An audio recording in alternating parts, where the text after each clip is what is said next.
powered by Riverside FM.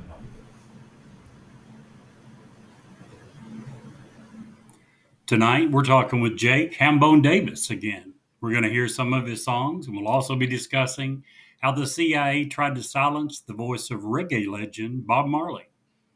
Prepare for a captivating and chilling investigation into the life and near-death experience of a musical icon. Tonight on Newsworthy, 2 words and 2 question marks.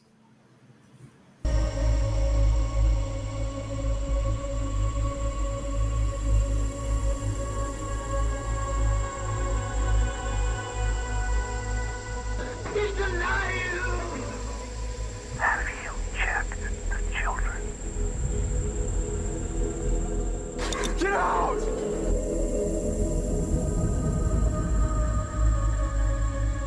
You have scoured the podcast world and finally found us, Newsworthy with Steve and Jerry, where we delve into all things mysterious, macabre, or out of this world, and decide if they are truly newsworthy. 2 words and 2 question marks.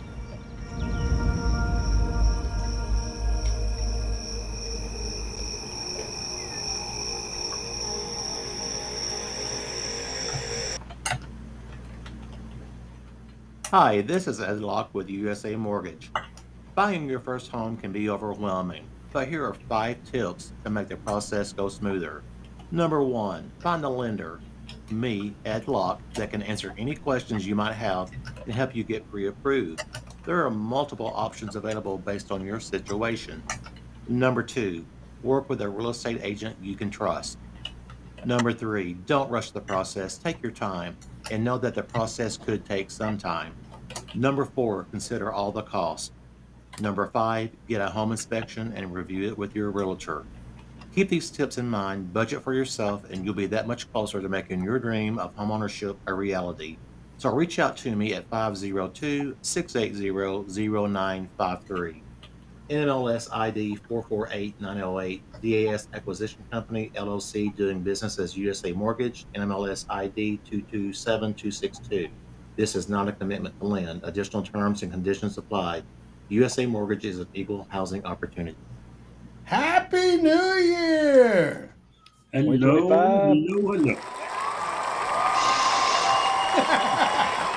made it, 2025. Woo! I'm excited. Can you tell? The crowd is excited.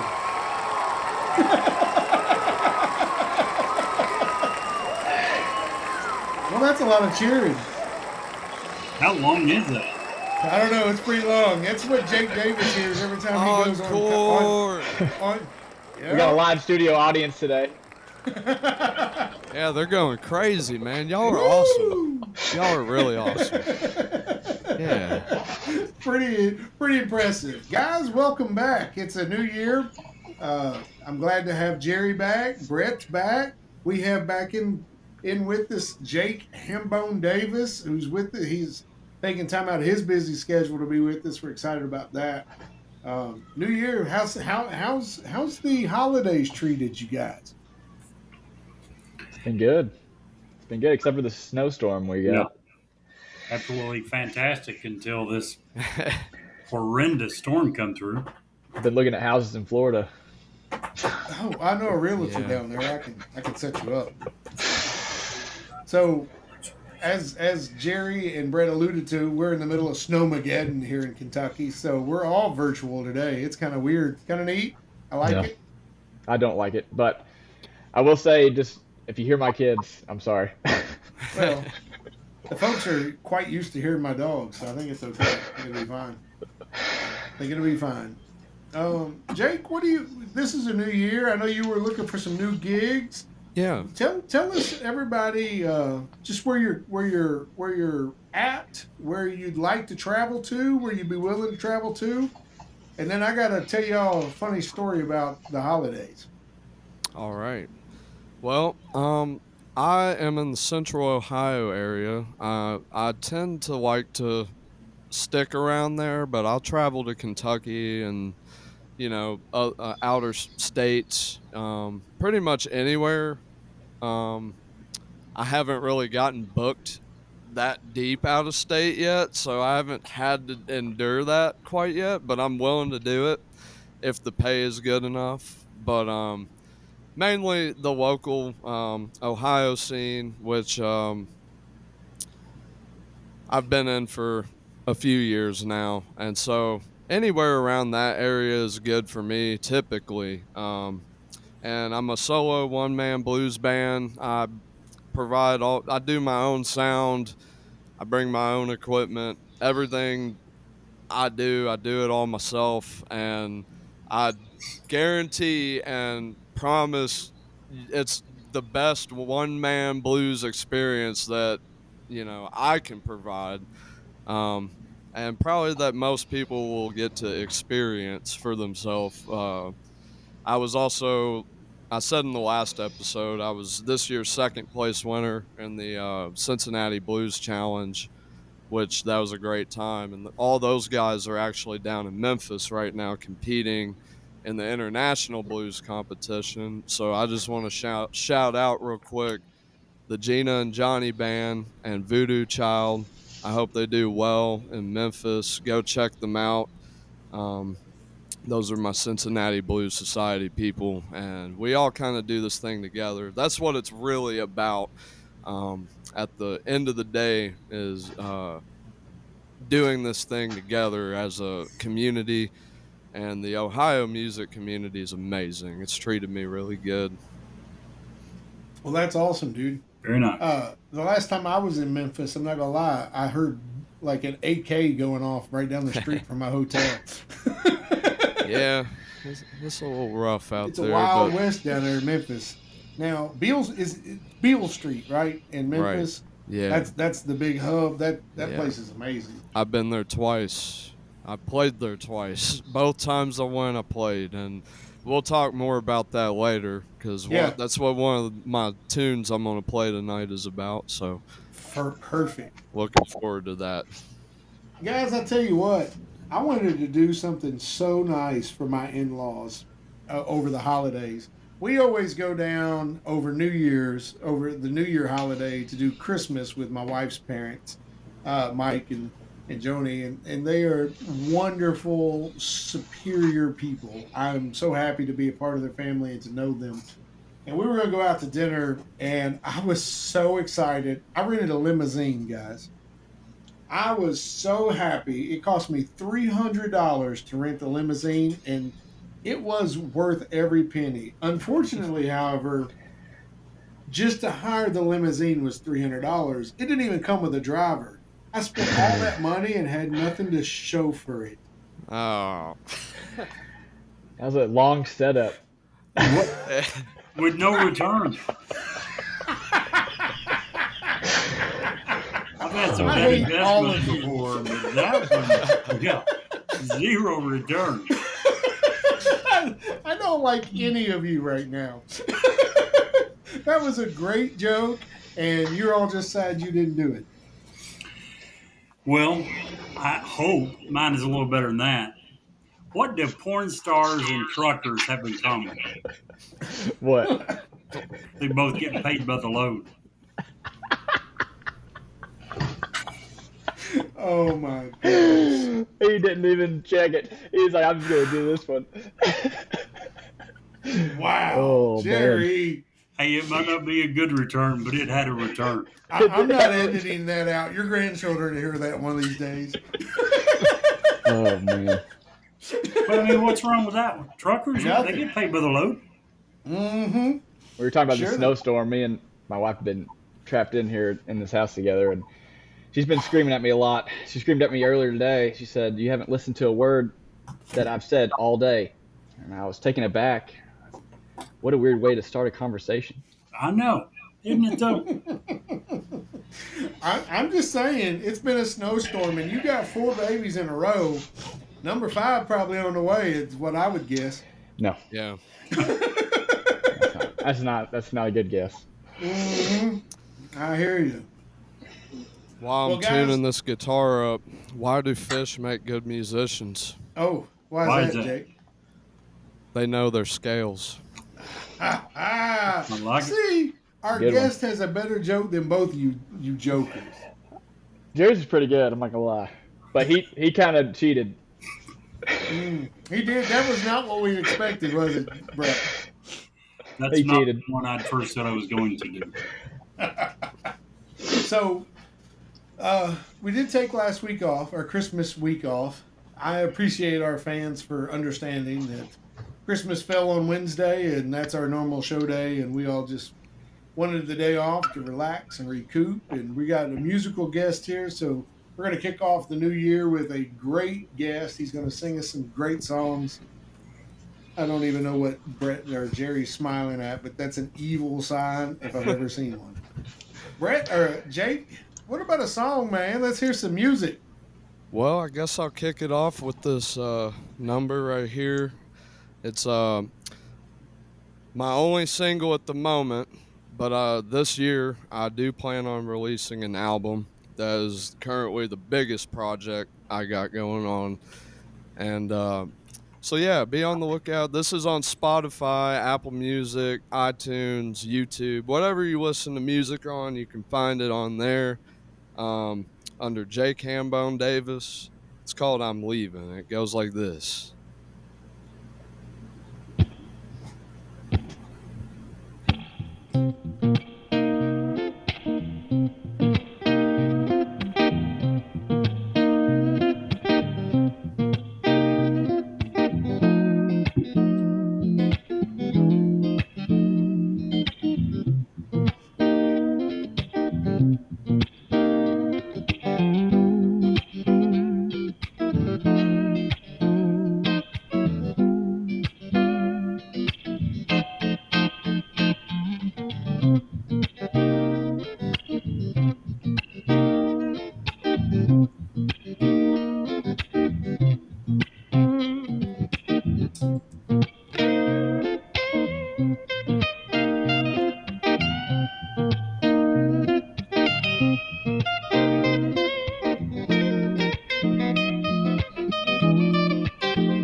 Going away, gonna leave this town.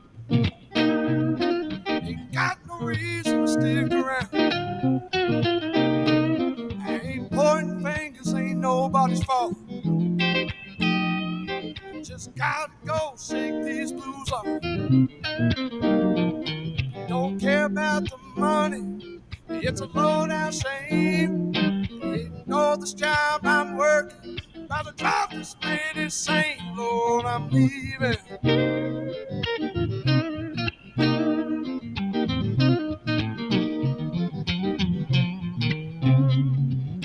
Being this poor make a grown man cry. Wake up thankful to be alive. 'Cause the struggle's real every single day. But I keep on pushing, that's the only way. I don't care about them people that steal from me and you. Just care about my freedom, that's the only thing we can do. Lord, I'm leaving. It's a crying shame.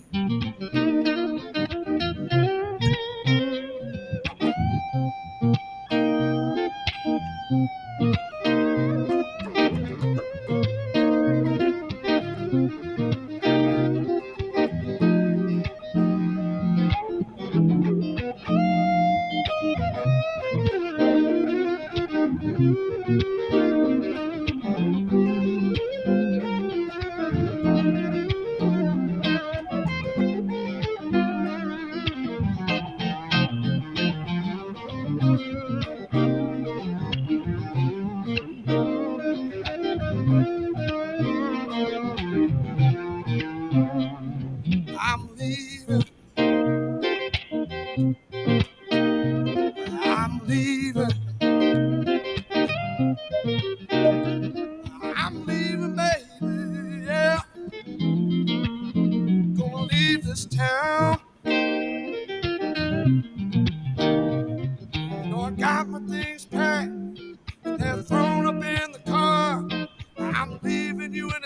baby, and I hope I get real far, Lord, I'm leaving.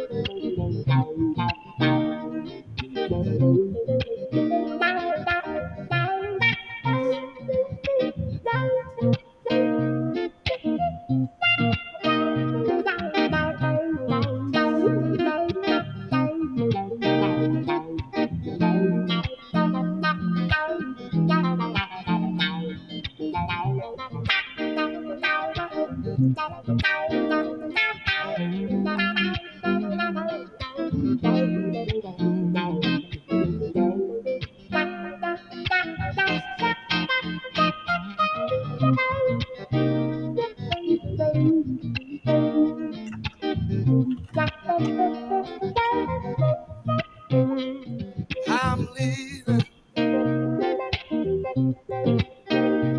I'm leaving. I'm leaving, baby. Gonna leave this town. Got my things packed and they're thrown up in my car. I'm leaving you in this house, baby, and I hope I get real far. Said I'm leaving. I'm leaving. I'm leaving. I'm leaving. I'm leaving. I'm leaving. Dude, freaking amazing. Very Thank nice. you. Let's cheer. I think. Thank you. Dude, that was amazing. Brett asked a very good question. Brett, ask this question. Oh, wait, where'd you go? I can't hear him. We lost Brett, you his- went away. I muted myself just in case the Oh. kids were. I was saying, how the heck did you get second in any competition? Second. That was insane. Oh, thank you, man. I appreciate it. Like, I play guitar a little bit, but I play like I learned my ABCs compared to you writing like a complete series of New York Times bestsellers. Like, it was Oh, no, phenomenal. no. I'm getting there. That was phenomenal. One day at a time. Yeah. Getting there. Jeez, that's butter smooth, man. What inspired you to write that song? I don't know. Well, actually, that was the first song I performed on a podcast. Actually, my good friend and my dad's good friend, Alan Mosley, invited us to go onto his podcast, and I had a whole band with me for that. And I had to write a bunch of songs, and that was just like the song that I liked the most out of all the songs I wrote during that time. And yeah. Well, That's I amazing. felt it was Nice. amazing. I could even hear some Clay Davis in there when you were talking about freedoms. You can tell you're Clay's son. And that's not a bad thing. That's a good thing. Yeah. Well, that's all I care about is my freedoms. Well, my rights, to be free. Yeah, Our rights to be free. So, we have absolutely had the graciousness to be born in the best country that God's ever gave man. That's for sure. For sure. yeah. That's awesome. So, wow. I mean, we were going to talk some stuff about Bob Marley and how a man of, what do you say, peace, a man of joy, a man of hope becomes a threat to the government, in keeping with our show and what we talk about, and conspiracies and big, cryptids and ghosts and stuff of that nature. Why do you guys think that? Let me back up. Let me just give you the background real quick. On December 3rd, 1976, 7 armed men raided the residence of reggae musician Bob Marley in Kingston, Jamaica, 2 days before Marley was to stage a concert in an attempt to quell recent violence. Politicians from across the political spectrum had hoped to capitalize on Marley's support. While Marley remained neutral, many viewed him tactically supporting the Prime Minister, Michael Manley, and his Democratic Socialist People's National Party. Marley and 4 others were shot. Thankfully, they all survived. So, what do you guys feel? I guess there's many questions here. How does that make you feel, knowing that our government was so intertwined? Because a lot of people think that this was partially pushed upon by the CIA, our wonderful 3-letter organization that gets their fingers in most of the mousetraps. Yeah. But how do you guys feel about that? We're out there. I mean, if Jake had a political song, because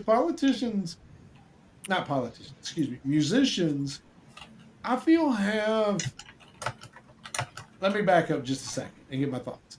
So if Taylor Swift said vote for X or vote for Y, I'm not listening to Taylor Swift tell me who to vote for.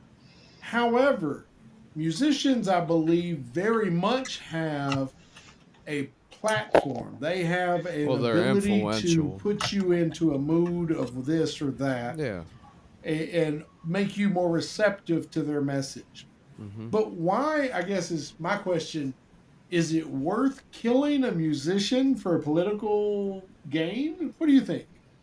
Of course not. Right, yeah. Ever. The easy answer is no. But nothing's ever easy with the CIA. Do it? At that time, first of all, Marley was a politically progressive person. He wasn't popular with the old conservative far right wing. And I'm surprised that J. Edgar Hoover hadn't already tried to do it. Well, he exemplifies the type of person that Edgar hated. Go ahead. I think a lot of it has to do with the Jamaican government, though, which I was kind of like talking to my dad before this, just talking about just Bob Marley, trying to, figure out what I was going to talk about. And I think the Jamaican government was behind a lot of that, but in similar ways to what our government was doing. And I even told my dad, I said, I wouldn't be surprised if our government had a hand in motivating some of that, but I'm not sure. I just know from what I know about the topic, it was a very tension type of time in Jamaica between they were getting a new president at that time, I believe, shortly after he was shot, I think. And so there was a whole lot going on. But the other thing I'll say is that and someone who doesn't get talked about is Bob Marley's guitar player, Peter Tosh, who, in my opinion, is like also a king of reggae music. I almost enjoy Peter's music in ways better than Bob's. And he was very raw when he talked about the government and he talked about change, and like he talked about doing it in violent ways, like he was angry at them. But he actually was assassinated. He was robbed, so to speak, but they actually did get him. So I don't know. It was just a weird time there. Some of the things I read too was it seemed like they kind of expected him to be a martyr. They expected when they killed him that it would spark this huge like riot. Yeah, revolt. Do you guys think that? Okay, Jerry is right. Murder is never the answer, and I agree. But what is the motivating factor of people in power to think that it is? Marley, Martin Luther King Jr., all of the cocaine and the HIV that have been, and I know that that's an upcoming show probably. Jerry's looking at me like with salivating at that topic. No, I'm just thinking the answer's obvious. on communications. What? The answer, I think, is obvious as to why. You sent me a link to a news article yesterday saying that the Republicans have once again uh, introduced legislation that would enact term limits for Congress. It's not going to pass. And I can tell you why. It's never passed in any of the 114 times if someone, every term, every congressional term, someone will introduce it. It's popular. American people want it. It needs to happen. It won't happen. Why? The same answer as the answer to your question. The people in power want to remain in power. Well, Right, see, yeah, here's the thing with And that keep us article. If you read it oppressed. all the way through, that article actually doesn't do anything for like 17 years. So Yeah, I think they all have- the people they have- that's in there are dead. And it won't like- pass. Right. Yeah. Nothing would happen for 17 years. It won't pass.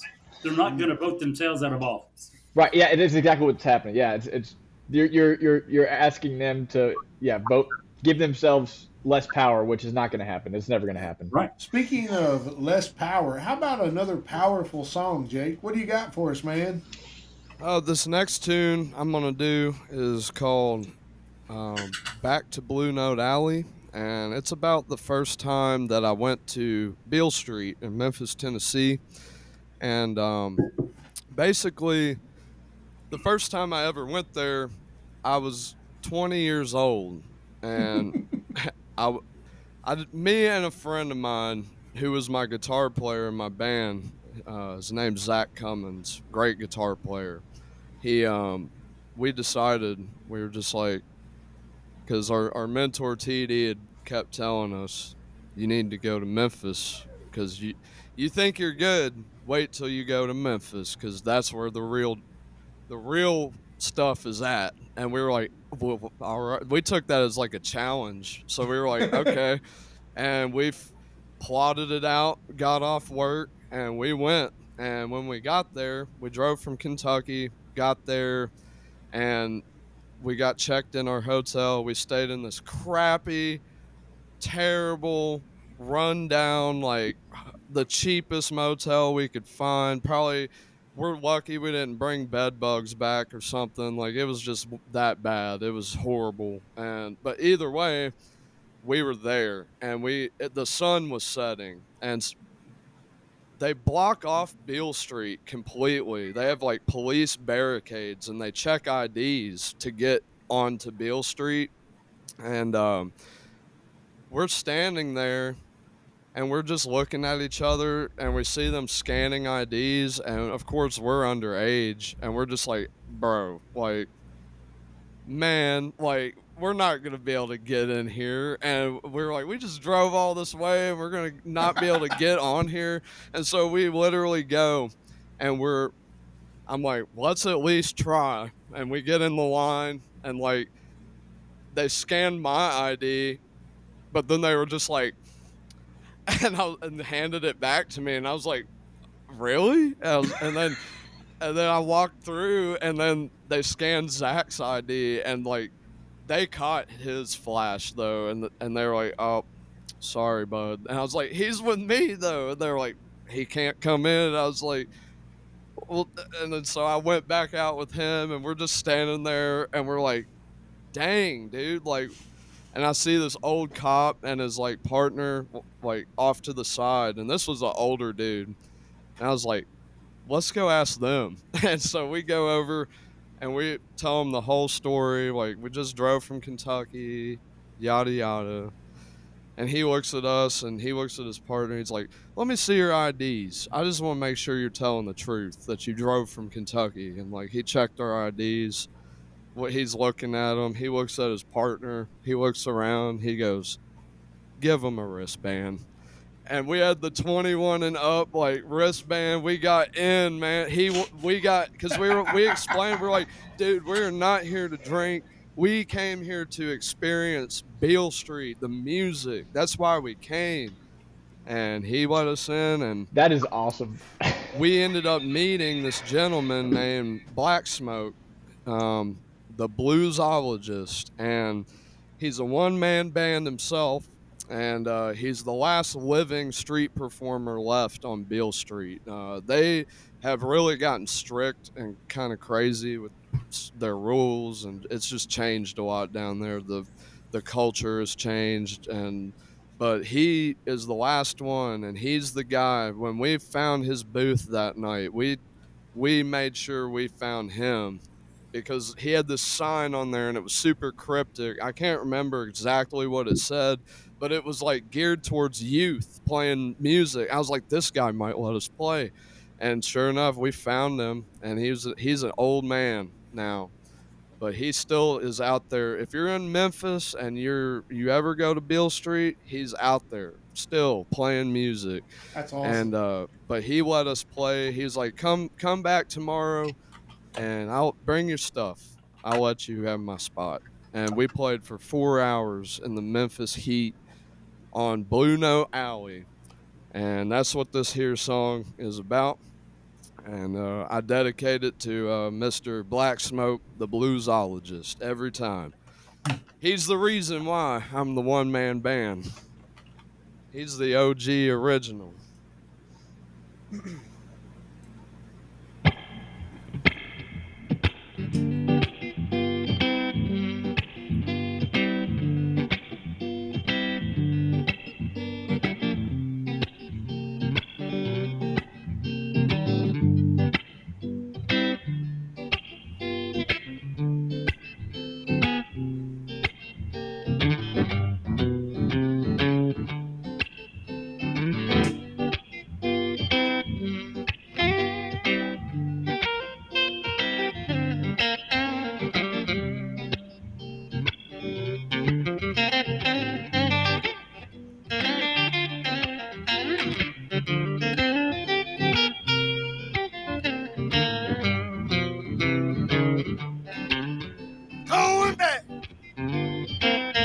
Going back to Tennessee.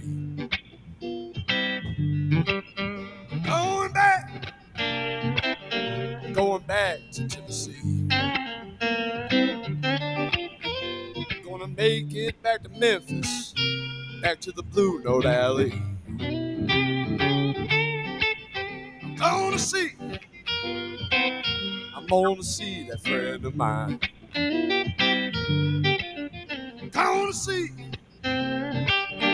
Gonna see that friend of mine.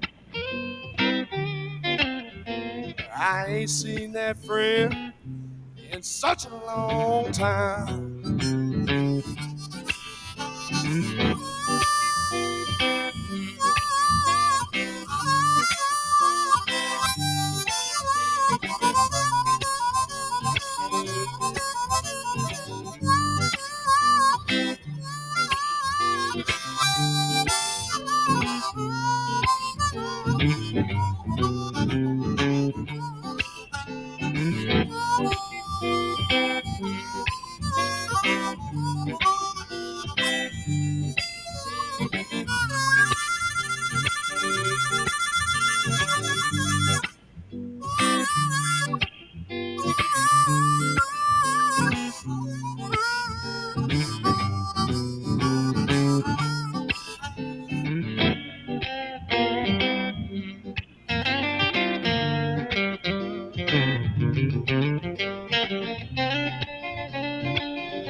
Say he ain't no joke. Yeah, they say he ain't no joke. He's a one-man band and they call him Black Smoke. I'm going back to Tennessee. Going back. I'm going back to Tennessee. Gonna ease my troubled mind at the Blue Note Alley. Bring it home.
Gonna ease my troubled mind.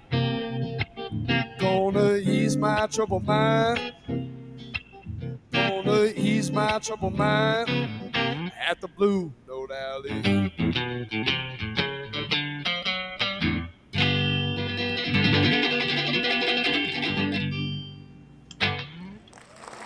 Woo!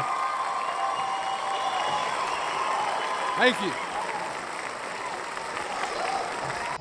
Yeah. What kind of stamina does it take for a musician to do an entire show only being one person? I'll tell you one thing. It takes a lot. Because you got to think, not only am I doing the show, but I'm lugging in the heavy gear, setting it up, getting out all the cords, setting those, plugging in everything, checking the sound. And then at the very end of the show, I got to break it all down and take it back to my car. So, yeah, it's a lot. It's a lot. That's awesome, dude. When you go to gigs, do you usually go by yourself, or do you have somebody that usually goes with you? Or I go by myself typically. Man. Yeah. I Now- have good friends though that follow me around. They help me a lot. They'll help me lug in my stuff, and I lost one of them though last year. Unfortunately, passed away. But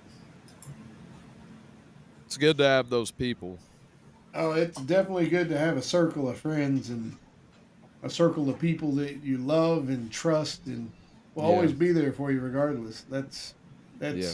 there's no words to there's no words to that I don't even know what I'm trying to say. Like it to have that support system, there are no words for it. Yeah. There, we got it out. But yeah. Well, that's awesome, man. I'm like Brett. I'm like, how does this guy finish second? Now, your wife's also a musician, is she not? Yeah, she's a musician as well. That's awesome. We have a band together. Our band is called Foxfire. She has some music as well. I believe that's out there on Spotify. I believe it's under Ashley Robinson. But yeah, we've actually been working on some music too, recording some new stuff, and hopefully we'll get that released as well. Dude, that's freaking awesome. I told you before the show, and I mean it. I'm not afraid to say it during the show. Is I believe that you have the talent to do great and wonderful things in this world. Yeah. I mean that. I think it's. I can listen to you play all day. We actually, me and her both, we use our talents for those reasons, We actually have a benefit coming up in January with our church group, and we're doing a whole worship night, me and her leading that, and it's for the homeless. They have nowhere to go right now, and so this other church in the community, they bring them in for the winter, and help them out, feed them and stuff. And so we're gonna go and we're gonna play some music for them. Dude, that's So, amazing. Yeah. And it can't be understated what an undertaking that church is doing. Just to bring one person into your, a shelter, you have to feed them, you have to bathe them, clothe them, give them, Right.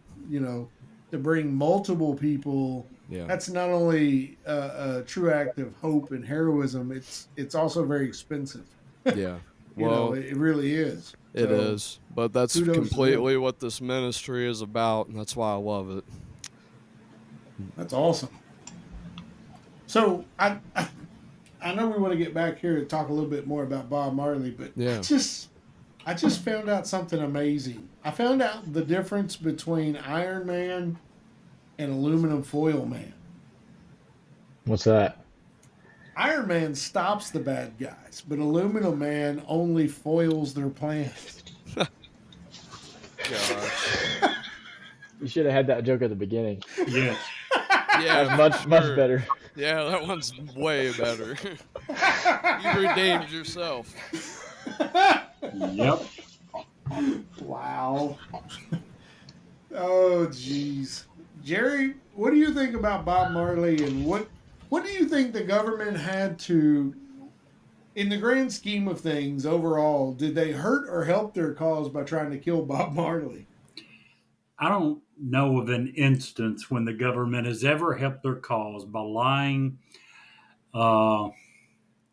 doing anything deceptive, illegal, any of that. I don't care if it's something as simple as denying UFOs in Area 51. I don't know of a single instance when the government has helped themselves with their deception. They're lying. They're any of it. So I think it's very misguided. But I also think, and there's evidence that mentality is still alive and well today. There was, I forget exactly what it was. You sent me a link to an article a few months ago, and it was about some UFO potential sighting in Canada at the United States-Canada border. And there was, when it got released, it was a chain of emails that had been sent through the military. And their first default response was lie and deny all of it. And that just, it was indicative to me of this is the government's go-to on almost everything. Let's just deny it, say it didn't happen, and hopefully that will fly. I don't know why they do it, but it seems to be what they do without fail. I think they do it because they think we're idiots. They think that we can't handle, as Jack Nicholson put in A Few Good Men, we can't handle the truth. I don't agree with that, but I think that's what they believe. And they've been getting away with it for so long. I mean, they don't really have any consequence, I mean, they get away with it from the sense that no one goes to jail, but they do get found out. They do get proven to be lies. So it looks like they would learn from their past mistakes, I would think, but that's not happening. Do you think at the time that it gets found out, like it's kind of already out of the news cycle, and the mainstream media is not really reporting on it because it's already been shut down? It's kind of taboo. It's a conspiracy. Well, I think that's part of it, Brett. The other part of it is the information that is the internet community. Back in the 50s when Roswell happened, back in the 60s, 70s, even in the early 80s, there was no way for hundreds of thousands or millions of people to communicate instantly with other people. Right. Now we have the internet. And now you can't do the same old lies that you used to be able to do. Oh, it was a weather balloon, and here's some pieces of foil to prove it. You can't do that now without 770 million fact checkers immediately pointing out, "Hey, you're full of crap. That's not the case." Yeah, that's the case. Jake, if you had one word for an up-and-coming and aspiring artist, what would it be? What would be your advice to Jake, who is just now getting ready to start picking up that first guitar? Practice. Yep. That's it. Practice. Or an aspiring artist who just picked up their first mandolin. Practice. Even if it's just 5 to 10 minutes, you'd be amazed what that 5 to 10 minutes a day can do. Like I'm telling you, it doesn't take long to for the brain to develop muscle memory, and it's mainly building up the endurance and calluses, and that does hurt and it is painful, but if you just keep doing it, just like anything, it doesn't have to be music. If you play basketball, if you paint, or if you just work your job, your craft, whatever your craft is, just practice. Practice that craft over and over and over for hours and hours and hours. So see, Jerry, if you just continue to practice trying to be beautiful, at some point you might actually be beautiful. We've already determined that's not going to happen. Talking about practice, it reminded me of the old sayings that we've heard so much about Michael Jordan, the GOAT. If there ever was a GOAT, I don't buy into this LeBron James. LeBron James is a great basketball player. He's not the GOAT. He's never going to surpass Michael Jordan. No. But Michael Jordan was known for having the greatest work ethic on his team. Several times, different members of the Chicago Bulls, maybe someone new that got traded to the team, talked about the fact that they would attempt to beat him to practice. And it was like impossible. It didn't matter what time they showed up. He was already there, already there. First one there, last one to leave. Several times in different interviews, they would ask him why. And he was like, look, here's the deal. I'm smart enough to know I've got pretty good talent, but there's a lot of people out there with talent as good or better than me. The difference is I'm willing to work harder. I'm willing to do what you just said in practice. So, yeah, you're absolutely right. It's not just the key to music. It's the key to everything. Yeah. Working your craft.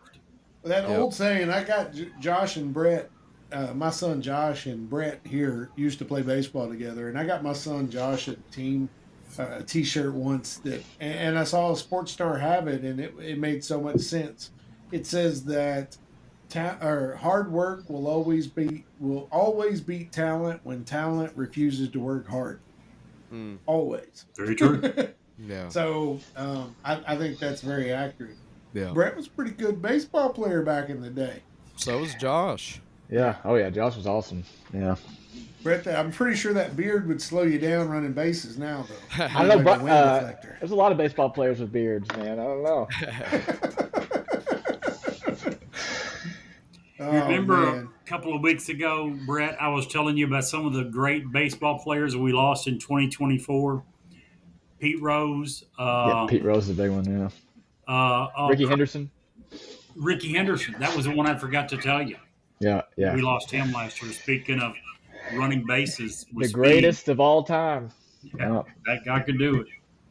Isn't that crazy? Now, anybody who doesn't know, if we have young people listening to the podcast who doesn't know what a Ricky Henderson is, think of Ricky Henderson as this.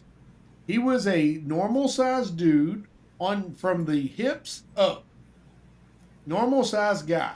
From the hips down, I'm pretty sure he had the legs of like a lion. His thighs alone had to be as big around as his waist. This man had a 0 to 60 time somewhere around less than 3 seconds. The dude was built to steal bases. I've never seen anybody start from 0, take 4 steps, and be on the next base. Just lightning fast. Am I wrong, Jerry? Oh, absolutely not. One thing he was famous for once when he was on first base, the third baseman looked over at him and he held up 2 fingers.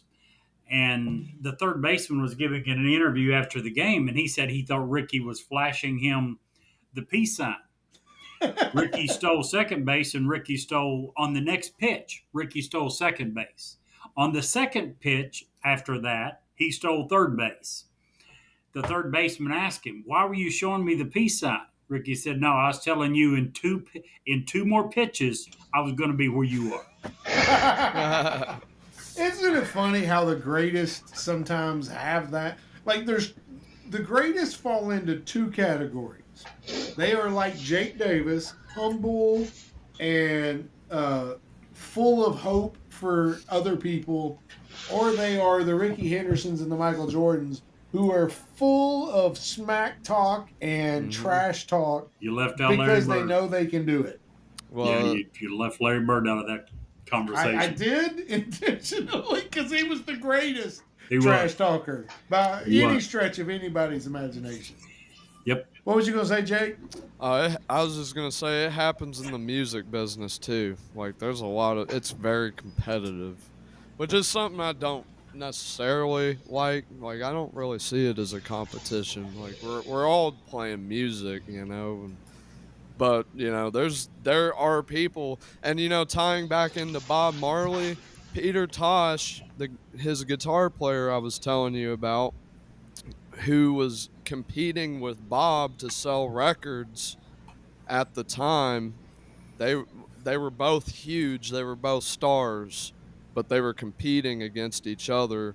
And when Bob died, Peter Tosh's and they were childhood best friends. Like that, he was an original Whaler, and the only thing he could say when Bob died was something along the lines of like, well, that's just another reggae star that we're not going to have to compete with. Isn't that crazy? And that's just so cold, man. And I think that's something that really, that kind of attitude really tarnished his reputation, because in my opinion, he is equal to Bob in greatness. A great songwriter, fantastic musician, and does not get the credit I think he deserves. But he was also just cold, man. And there's a lot of people like that in the music business. That Jerry Lee Lewis was like that.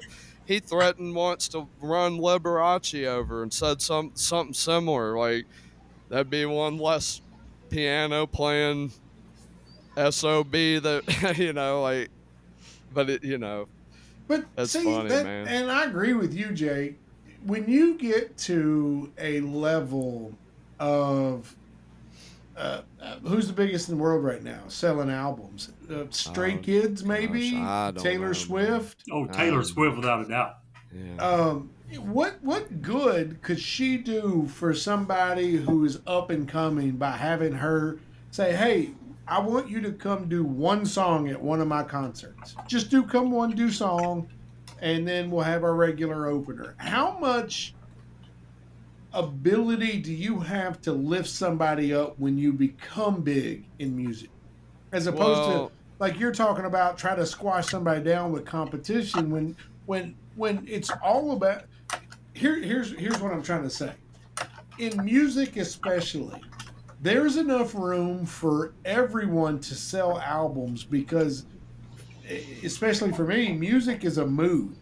Yeah. Do I want to listen to the blues today, or do I want to listen to country? Do I want to listen to country, or am I wanting to jam out to say Eminem? So there's room there to sell music to many different genres to the same person. Yeah. And I just, when you get big, Jake, you just keep thinking about the little man. Oh, well, yeah. Because I know that's going to happen one day. That's important to me.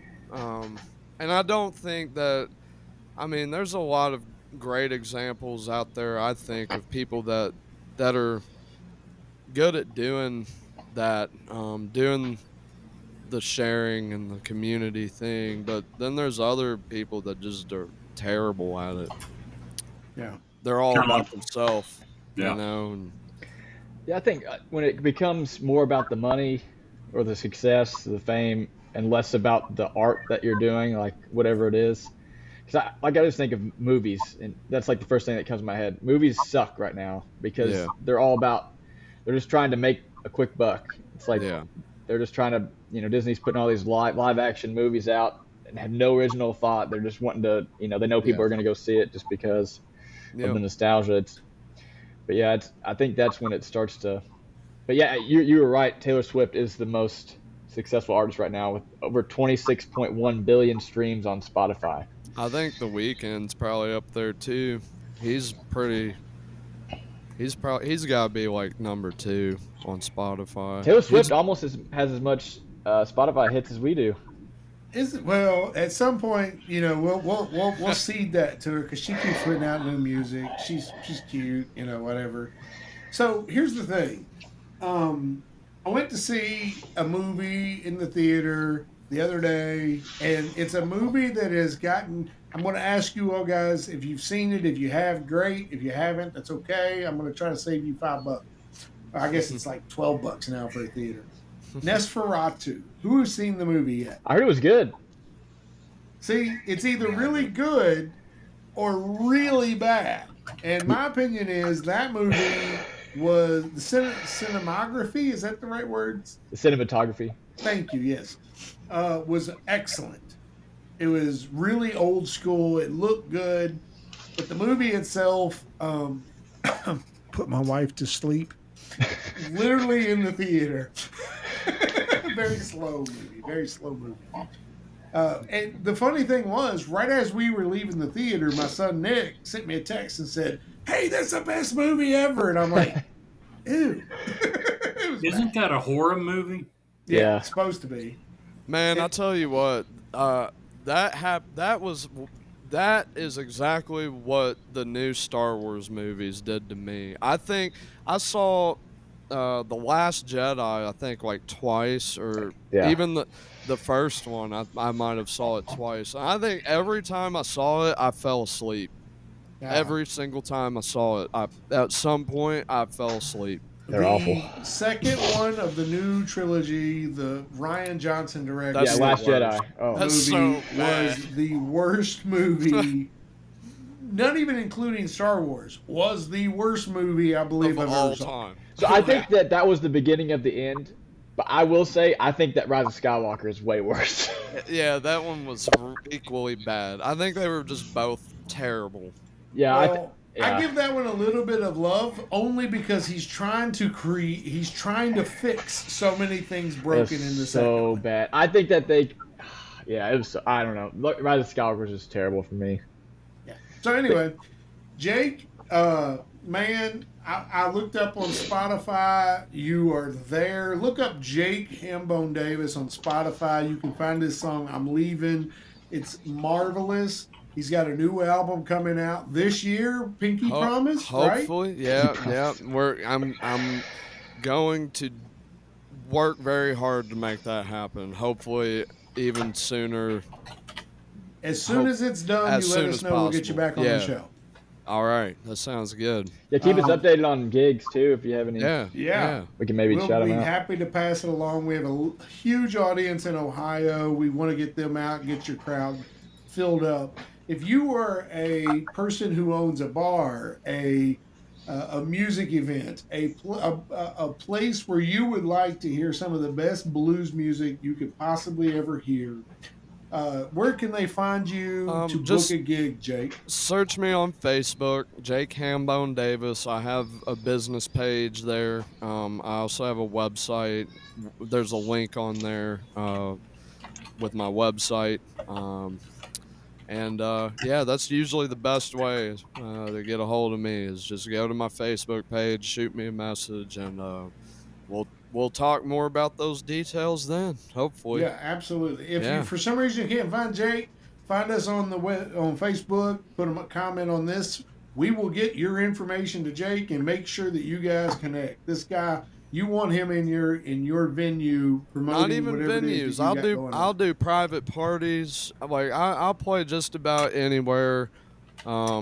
If people are able to meet my quotes and stuff, Absolutely. Yeah. Well, Jake, finish us off with a great song, man. All right. This last song I'm gonna do. I wrote this back in 2020. That was a very weird time, but I still feel like we're in some weird times. So it's still relatable, I feel like, to this day. And it's called Simulation Blues. It goes like this.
morning.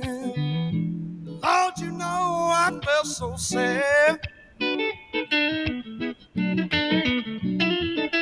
No, I'm living in a simulation, but the simulation went bad. And ever since I was a child, no, the blues they follow me. Ever since I was a child, no, the blues they follow me. Can't shake 'em, I can't break 'em. You know the blues won't let me be.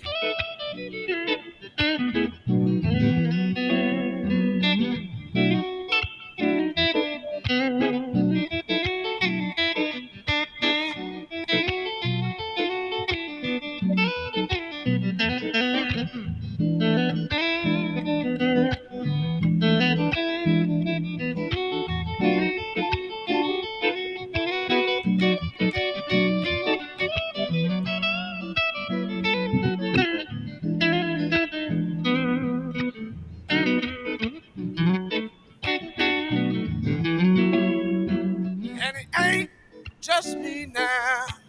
No, the blues they follow you. I said it ain't just me now. No, the blues they follow you. Yeah, yeah, it do. Can't shake 'em, I can't break 'em. Lord, that's what the blues will do.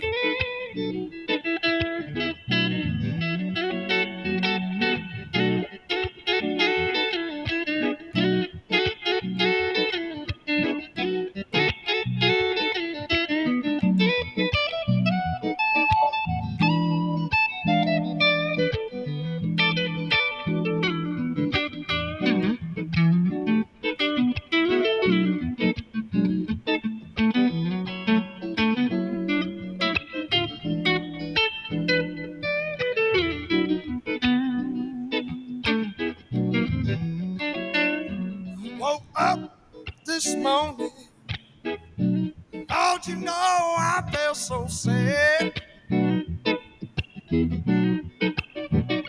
I woke up this morning, yes I did. And Lord, you know I felt so sad. I'm a living in a simulation. I'm a living in a simulation. Say I'm living in a simulation, but the simulation went bad. Yeah, went bad. Yes, it did. Went bad. Yeah, now.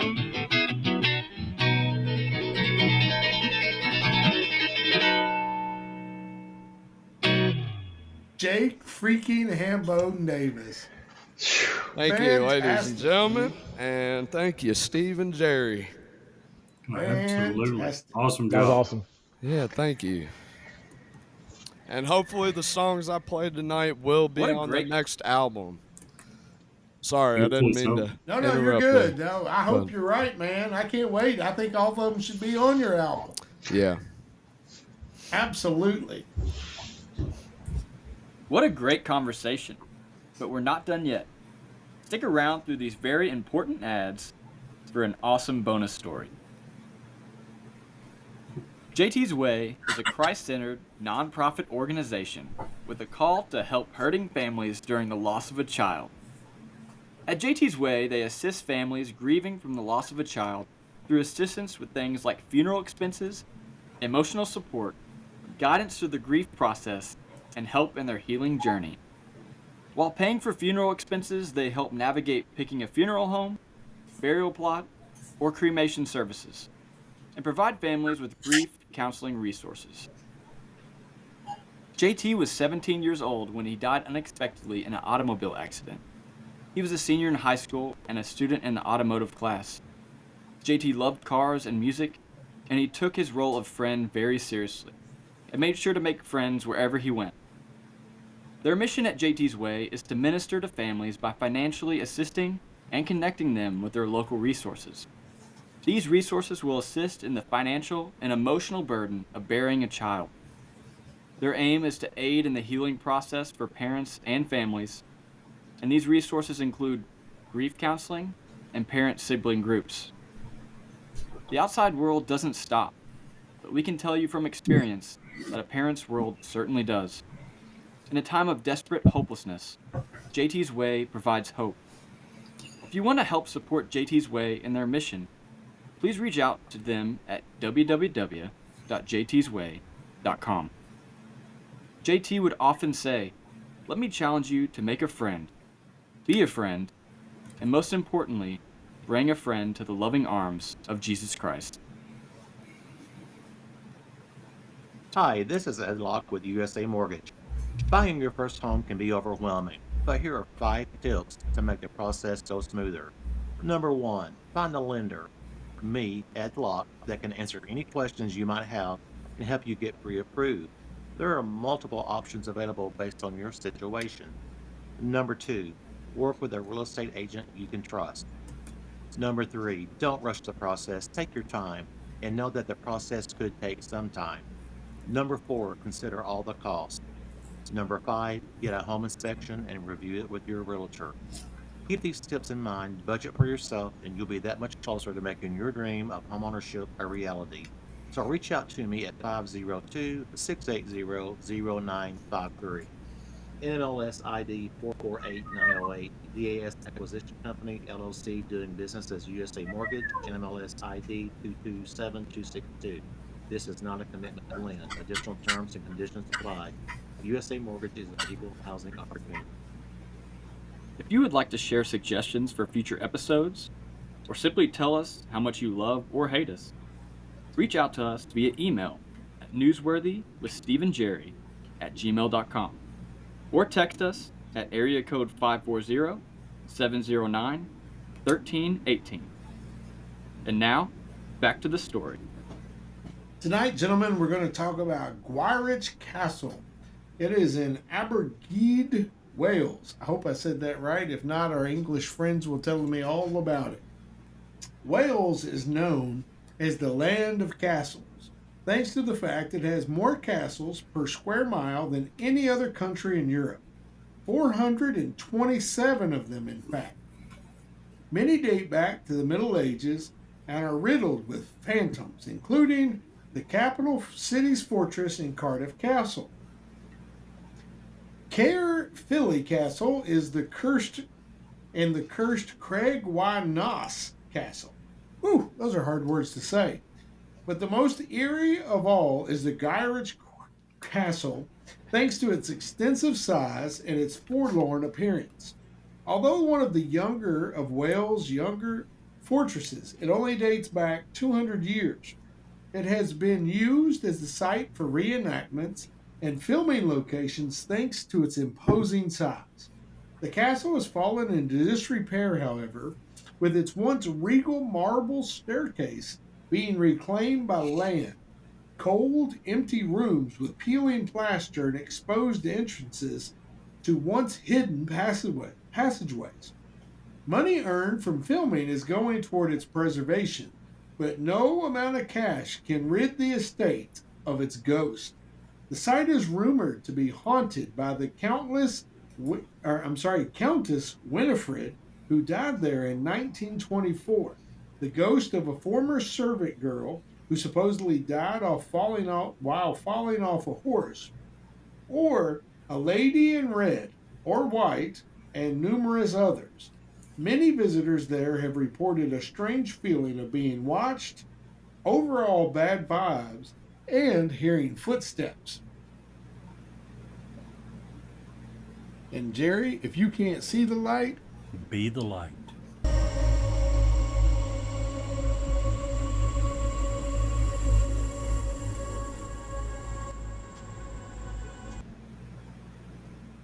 great